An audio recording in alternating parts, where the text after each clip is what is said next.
حتى يأخذني الله أو كما قال. بسم اللہ الرحمن الرحیم. شیخ نے بہت بہترین انداز میں اور جامع اور مختصر سیرت رسول کے بارے میں کچھ باتیں ہیں. مراحل نبوت، نبی بننے کے مراحل، اس سے پہلے جو شیخ نے بیان کیا اس کو میں بیان کر چکا ہوں.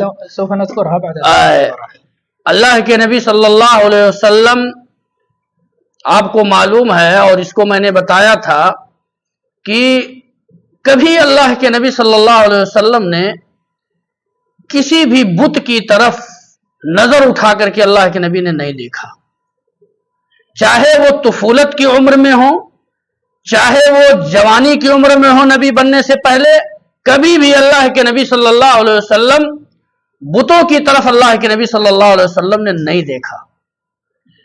یہاں تک کہ غار حرا میں نبی کا جانا، غار حرا میں وہ جب شرک و بدعات پنپنے لگا اور انہوں نے دیکھا اور اس کی کراہیت محسوس کرنے لگے تو حضرت محمد رسول اللہ صلی اللہ علیہ وسلم 3 سال مسلسل، 3 سال نبی بننے سے پہلے 3 سال مسلسل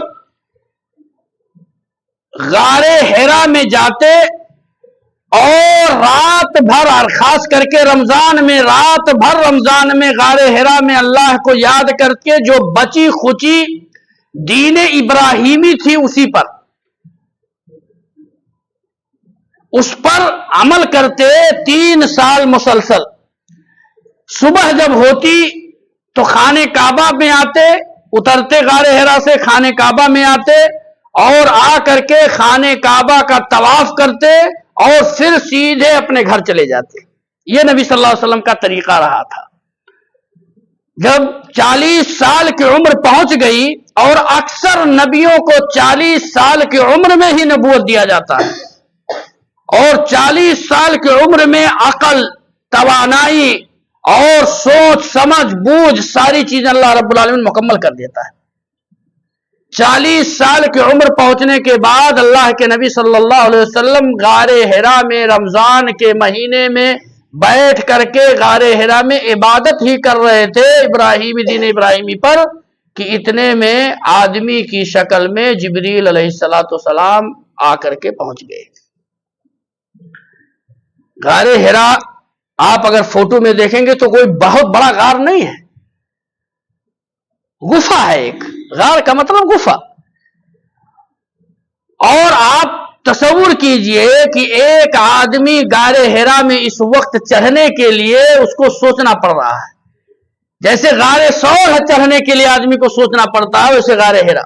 اسی لیے اب کیا نام ہے، اللہ کے نبی صلی اللہ علیہ وسلم غار حرا میں تھے کہ اتنے میں جبریل آئے اور علیہ السلام آ کر کے اللہ کے نبی صلی اللہ علیہ وسلم سے پہنچتے ہی کہا اقرا یا محمد، پڑھو اے محمد صلی اللہ علیہ وسلم. اللہ کے نبی نے کہا ما انا بقاری، میں پڑھا لکھا نہیں ہوں. یہ پڑھا لکھا نہیں ہوں، اللہ تبارک و تعالی نے اس کو قرآن کے اندر ذکر کیا ہے کہ اگر نبی صلی اللہ علیہ وسلم لکھنا پڑھنا جانتے، ہم اور آپ کے لیے جاہل ہونا یعنی امی کا مطلب لکھنا پڑھنا نہ جاننا، ہم اور آپ کے لیے عیب ہے، عیب ہے. لیکن نبی کے لیے یہ نبی کی شرف ہے، اس لیے کہ نبی صلی اللہ علیہ وسلم کوئی بھی چیز زبان سے نہیں نکالتے جب تک کہ اللہ رب العالمین جبریل کے ذریعے سے نہ بھیجے.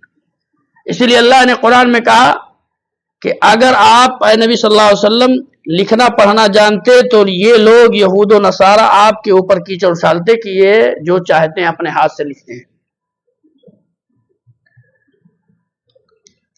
جب کہا کہ میں پڑھا لکھا نہیں ہوں، جبریل نے پکڑ کر کے اپنے سینے سے لگایا اور دبایا نبی صلی اللہ علیہ وسلم کو، سینے سے سینہ ملا کر کے دبایا. جیسے ایسے ہوتا ہے کوئی آدمی کسی سے 10 دن کے بعد ملتا ہے تو پکڑتا تو پکڑ کر کے دباتا ہے محبت میں، تو وہ پکڑ کر کے دبائے اور چھوڑ دیے. کہا اقرا، پھر کہا پڑھو. کہا یا رسول، کہا کہ ما انا بقاری. 2-3 مرتبہ جب کہے پھر اس کے بعد میں اللہ رب العالمین نے نبی کے سینے کو کھول دیا اور اللہ کے نبی صلی اللہ علیہ وسلم نے سورہ علق کی آیت جبریل پڑھتے گئے، اللہ کے نبی پیچھے پیچھے پڑھتے گئے، اقرا بسم ربک الذی خلق۔ اقرا دیکھیں، لفظ اقرا دیکھیے، یعنی نبی کو تعلیم دی گئی ہے اور امت کو کہ بغیر پڑھے لکھا، یعنی بغیر پڑھے انسان کامیابی کے راستے کو ہموار نہیں کر سکتا۔ دینی امور کو پڑھنا، اساس بنیاد کو پڑھنا، اس لیے علم کی اہمیت کو اس اقرا سے معلوم ہوتی ہے کہ علم کتنا اہم ہے، کتنا اہم ہے۔ بغیر علم کے آپ عبادت کریں گے، بغیر علم کے آپ کوئی کام کریں گے، یہ اسلام نے اللہ کے نبی صلی اللہ علیہ وسلم کو پہلا لفظ جو کہا گیا اقرا، پڑھو، پڑھنے کو کہا گیا۔ لیکن آج یہ امت جو ہے پڑھنے کے لیے روادار نہیں ہے، سیکھنا نہیں چاہتی ہے۔